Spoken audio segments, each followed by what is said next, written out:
ini beda dari yang video lainnya, karena kali ini aku bakal ngejawabin Q&A kalian yang ada di IG PMPAP ataupun di grup-grup Camaba 2020 PMPAP ya guys.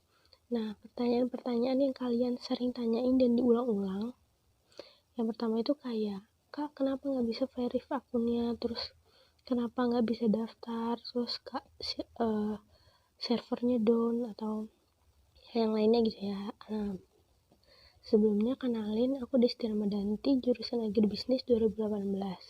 Aku keterima di Unila itu lewat jalur PMPAP. Nah, jadi kalian kalau mau tanya-tanya aku tentang PAP, boleh banget, nanti aku kasih IG aku di bawah. Oke, sekarang aku bakal jawabin pertanyaan kalian ya. Kalian tuh banyak banget, mana ya? Oh ya, PMPAP itu adalah jalur seleksi mandiri Universitas Lampung yang diperuntukkan oleh Unila untuk mahasiswanya yang kurang mampu, tapi yang benar-benar pengen kuliah. Jadi yang perekonomiannya kurang bakal bisa masuk di pilihan kalian lewat jalur PMPAP ini. Nih, yang pertama itu kan kenapa ya Kak kalau email gagal kirim terus kan? Terus aku itu tuh biasanya servernya down. Nah, terus kalau kalian coba terus itu bakal webnya itu bakal ngelak gitu loh guys. Jadi di refresh aja dulu. Kalau misalnya nggak bisa, coba pakai email lain. Terus kalau misalnya tetap nggak bisa, berarti cek alamat email lagi. Siapa tahu kalian itu salah.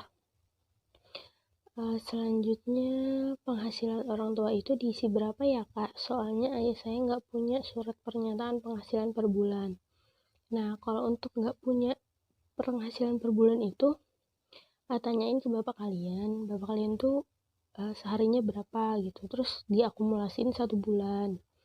Kemudian setelah diakumulasiin, kalian ke kelurahan atau ke kepala desa gitu. Nah, kalian buat di sana. Kalau enggak, kalian bisa buat sendiri terus minta cap kelurahan gitu.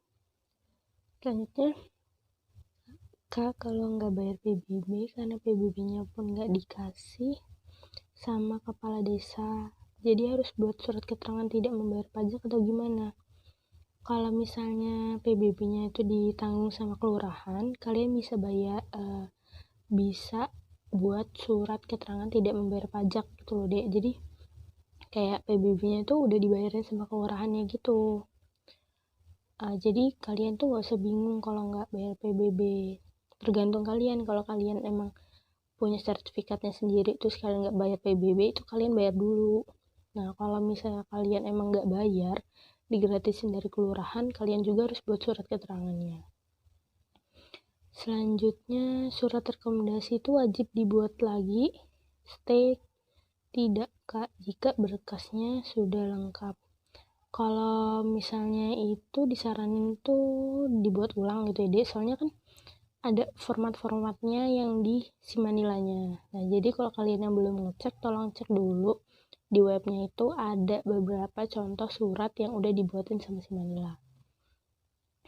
Terus rumah saya kan rumah hibah, surat kepemilikan rumahnya bisa pakai surat hibah aja nggak Kak, tapi dilegalisir. Kalau misalnya surat kepemilikan hibah itu boleh sih ya, tapi dilegalisir sama desa. Atau kalau emang kalian mau buat lagi ya boleh, malah lebih bagus. Selanjutnya, Kak, kalau nama sekolah tidak tercantum di pilihan bagaimana? Nah, ini nih kalian tuh sering banget nanya kalau nggak ada nama sekolahnya. Jadi kalian tuh coba masukin NPSN-nya. Terus kalau misalnya nggak ada juga, kalian tuh kirim email ke Unilanya. Nanti aku bakal tulis di deskripsi alamat emailnya. Terus, Kak, lampiran yang dari web PMPAP kita bisa tulis tangan atau ketik untuk mengisi bagian rumpangnya. Kalau misalnya ini sih aku saranin suratnya itu diketik ya dek. Kan itu kan selain lebih rapi juga kan sesuai sama persyaratannya. Berkas yang dikirimkan paling lambat cap pos atau resi ekspedisi 10 Agustus 2020. Maksudnya cap atau resi itu apa Kak? Jadi kalian tuh kalau misalnya ngepost gitu ya, nah kalian tuh dikasih kayak tanda bukti gitu resinya, atau di mapnya itu nanti ditulisin kalian tuh bakal bilang kalau misalnya ini tuh buat daftar. Terus kalau ini tuh paling lambatnya tanggal 10 Agustus. Jadi kan nanti itu bakal disediain link buat upload resinya. Jadi kalau ada yang ketinggalan atau hilang, kalian kan punya upload resinya. Jadi itu bakal ditindaklanjutin gitu sama pihak unilainya. Kalau tidak terdaftar sebagai peserta penerima KIP yang telah dinyatakan lolos pada jalur SNMPTN 2020, maksudnya gimana Kak? Kalau kamu udah keterima sama SNMPTN dan masuk kriteria KIP kuliah, itu kamu tidak bisa daftar. Gak bisa daftar di PMPAPD karena kan kamu udah keterima, terus kamu juga udah terdaftar di peserta KIP-nya. Lalu, Kak, apakah nih? Pertanyaan ini sih yang sering banget ya kan. Kak, apakah benar di jurusan IPA hanya boleh IPA saja, tidak boleh linjur? Nah, kalau misalnya itu sih diutamain nggak boleh ya, Dek. Soalnya kan pasti pelajarannya lebih susah kalau kalian linjur. Tapi kalau di PMPP ini boleh kok, tahun ini boleh. Tapi itu balik lagi, karena kalau linjur itu bakal susah. Pertanyaan ini kalian banyak banget yang nanya.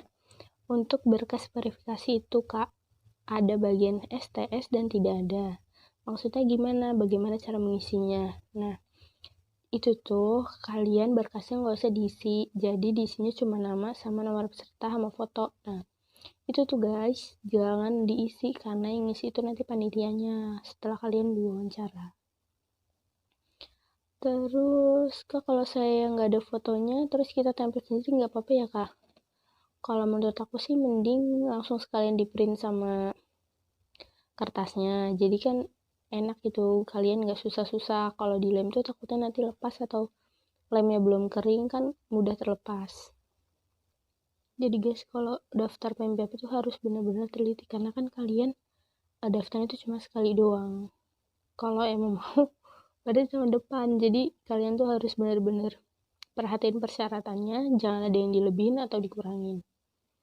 Oh iya, kalau untuk persyaratan daftarnya itu kalian tuh harus lulusan tahun 2018, 19, 20. Jadi maksimal untuk daftar itu 2018. Jadi 17, 16 itu udah nggak boleh daftar lagi guys. Terus oh ya, nanti aku kasih link di bawah untuk link si Manilanya. Guys, tahun ini tuh Fakultas Ekonomi dan Bisnisnya dibuka. Jadi buat kalian yang mau daftar atau pingin banget masuk Fakultas FEB bisa banget kalian pilih. Tapi kalau PMPAP ini cuma pilih satu jurusan. Jadi kalian harus gunain pilihan itu sebaik-baiknya. Oke guys, kayaknya cuma itu doang yang sering kalian tanyain. Oh ya, kalau misalnya servernya lagi down, coba kalian untuk sabar, jangan dicoba-coba terus, nanti bakal hilang data-data kalian yang simpan. Nah, untuk itu kalian harus bersabar, ingat harus teliti, kalau nggak teliti bakal susah di kalian juga sih guys. Nah, untuk kalian yang belum selesain atau belum berkasnya belum dikumpulin, ini kan masih tanggal 9. Nah, ini tuh hari terakhir buat kalian daftar. Sebenarnya nggak terakhir sih, tapi buat kalian ngasih jeda buat ke posnya, buat kalian nggak tergesa-gesa. Jadi tolong selesain sekarang juga biar kaliannya enak. Aku bakal ngasih tahu gimana cara upload resinya di next video. Jadi kalian harus tetap stay tune di video aku. Oh ya, buat kalian masih bingung sama pendaftaran ini, kalian bisa DM di Instagram aku atau aku kasih link official PMPAP-nya buat kalian DM di IG-nya. Jangan lupa follow IG PMPAP sama follow aku. Oke guys, see you next time.